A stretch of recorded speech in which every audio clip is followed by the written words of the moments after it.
Hello everybody, welcome back to HardReset.Info channel. In today's video, I'll show you how to easily track people using XIAOMI Smart Camera C500.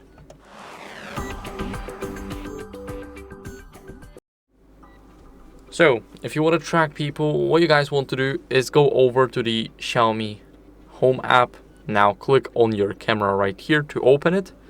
And here, scroll down to AI features. Now, you guys want to go to detect people, and here make sure that detect people is turned on. Now we want to enable human tracking, so the camera will follow a person once the person is detected by that. So that's it for the video. I hope it was helpful. If it was, then leave a like, subscription and a comment, and I'll see you in the next one. Bye.